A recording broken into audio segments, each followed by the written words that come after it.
আন্দামান ও নিকোবর দ্বীপপুঞ্জের উচ্চতম পর্বতশৃঙ্গের নাম কি? Jindagada, Doddabetta, saddle peak, mount Harriet.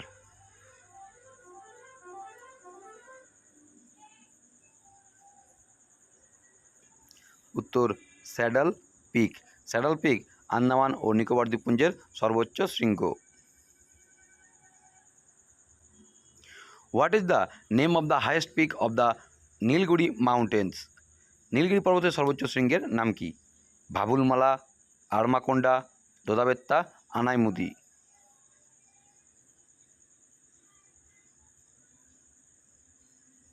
উত্তর দোদাবেত্তা। নীলগিরি পর্বতের সর্বোচ্চ শৃঙ্গ হচ্ছে দোদাবেত্তা। ভারতের সর্বনিম্ন জনঘনত্বপূর্ণ রাজ্যের নাম কি? অরুণাচল প্রদেশ, মিজোরাম, সিকিম, গোয়া।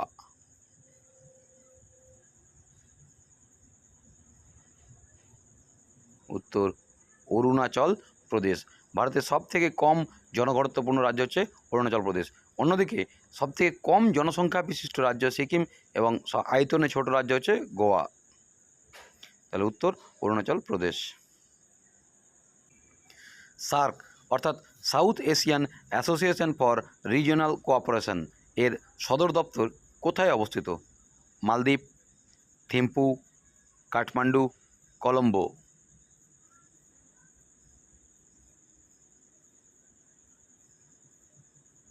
উত্তর Kathmandu.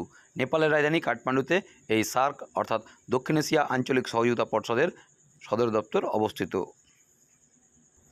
Name of an active volcano situated in India অর্থাৎ ভারতে অবস্থিত একটি সক্রিয় আগ্নেয়গিরি হল কৈলাসগিরি, ব্যারেন, মাউন্ট আবু, নামচা বারোয়া।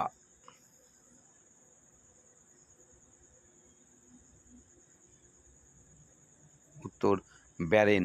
এই ব্যারেন আইল্যান্ডটি এই আন্দামান নিকোবর দ্বীপপুঞ্জেরই একটি অংশ এবং এই ব্যারেন দ্বীপেই রয়েছে ব্যারেন আগ্নেয়গিরি, যেটি ভারতের সক্রিয় আগ্নেয়গিরি। ভারতের প্রথম ইউরেনিয়াম খনি কোথায়? ঝাড়খণ্ডের যদুগোড়া, ঝাড়খণ্ডের জড়িয়া, ঝাড়খণ্ডের করণপুরা, রাজস্থানের উদয়পুর।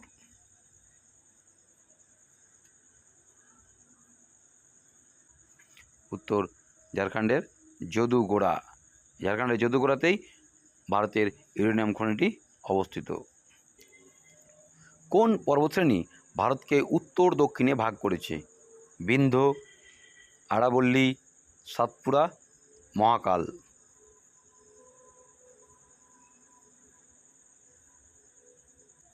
উত্তর বিন্ধ্য। বিন্ধ্য পর্বত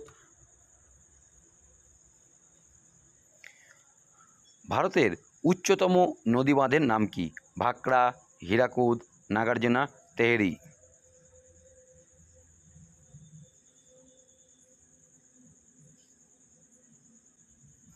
উত্তর তেহেরি। তেহেরি ভারতের উচ্চতম নদীবাঁধ। অন্যদিকে ভাকরা ভারতের বৃহত্তম নদীবাঁধ এবং হীরাকুদ দীর্ঘতম নদীবাঁধ।